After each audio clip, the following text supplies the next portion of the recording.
ये आकाशवाणी जयपुर अजमेर है। अब आप जितेंद्र सिंह पूनिया से बीकानेर जिले की चिट्ठी सुनिए। इसके लेखक हैं मोहम्मद रफीक पठान।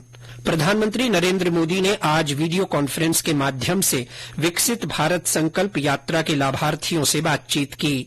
इसके लिए खारा और हुसंदसर ग्राम पंचायतों में कार्यक्रम आयोजित किया गया। बड़ी संख्या में लाभार्थी कार्यक्रम से ऑनलाइन जुड़े।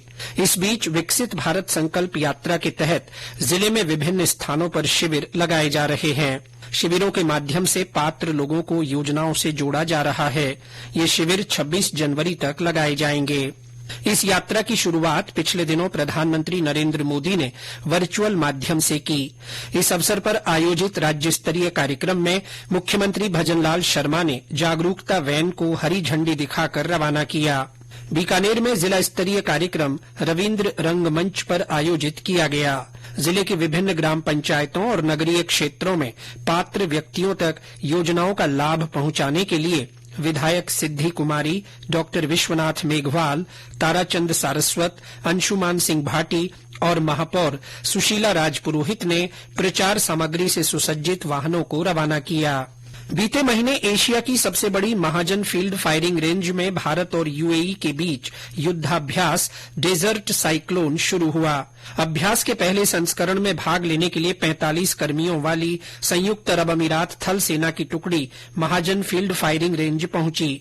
दोनों देशों के सैनिकों ने परेड और झंडारोहण के बाद अभ्यास शुरू किया।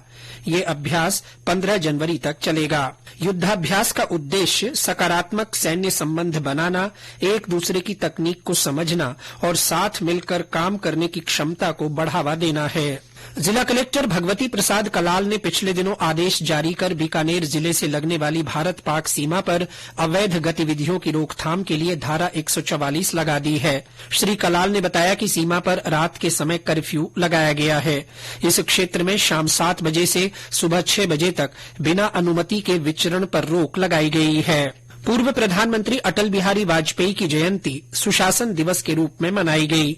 इस अवसर पर जिला मुख्यालय सहित ब्लॉक और ग्राम पंचायत स्तरीय कार्यक्रम आयोजित किए गए। जिला कलेक्ट्रेट सभागार में संगोष्ठी आयोजित की गई। संगोष्ठी में महापौर सुशीला कंवर राजपुरोहित ने कहा कि श्री वाजपेयी के सुशासन के सिद्धांत को धरातल पर उतारना सबकी प्राथमिक जिम्मेदारी होना चाहिए। पूर्व प्रधानमंत्री चौधरी चरण सिंह की जयंती के अवसर पर राजस्थान किसान यूनियन की ओर से विचार गोष्ठी का आयोजन किया गया।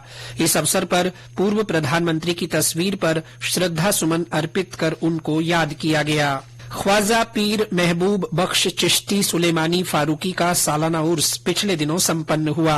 मोहल्ला चूनगरान मस्जिद में कुल की रस्म के साथ संपन्न हुए उर्स में देश में अमन, चैन और खुशहाली की दुआ की गई।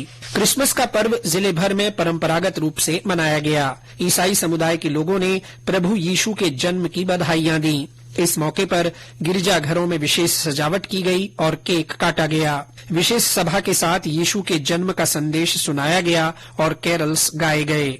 जिले भर में नए साल का स्वागत हर्षोल्लास और उमंग के साथ किया गया। लोगों ने एक दूसरे को रात 12 बजते ही नए वर्ष की शुभकामनाएं और बधाई दी। नए साल का जश्न मनाने के लिए बड़ी संख्या में देशी विदेशी पर्यटक बीकानेर पहुंचे।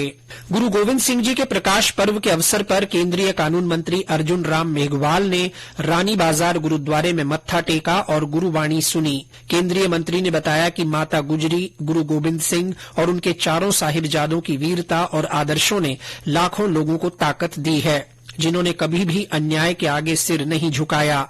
चारों साहिबजादों के साहस से जन जन को परिचित तथा प्रेरित करने के उद्देश्य से हर साल 26 दिसंबर को वीर बाल दिवस मनाया जाता है। समूचा जिला इन दिनों तेज सर्दी, शीतलहर और घने कोहरे की चपेट में है। सुबह के समय सरसों की खड़ी फसलों और आंवले के पेड़ों पर बर्फ की हल्की परत देखी जा रही है। कोहरे के कारण रेल और सड़क यातायात के साथ साथ आम जनजीवन बुरी तरह प्रभावित हो रहा है। घने कोहरे का असर जिले से लगती अंतर्राष्ट्रीय भारत पाक सीमा पर भी देखा जा रहा है। इसके चलते सीमा पर चौकसी बढ़ा दी गई है। वहीं जिला कलेक्टर भगवती प्रसाद कलाल ने आदेश जारी कर जिले के सभी सरकारी और निजी स्कूलों में कक्षा 8वीं तक की शीतकालीन अवकाश 9 जनवरी तक बढ़ा दी है। इसके साथ ही बीकानेर जिले की चिट्ठी समाप्त हुई।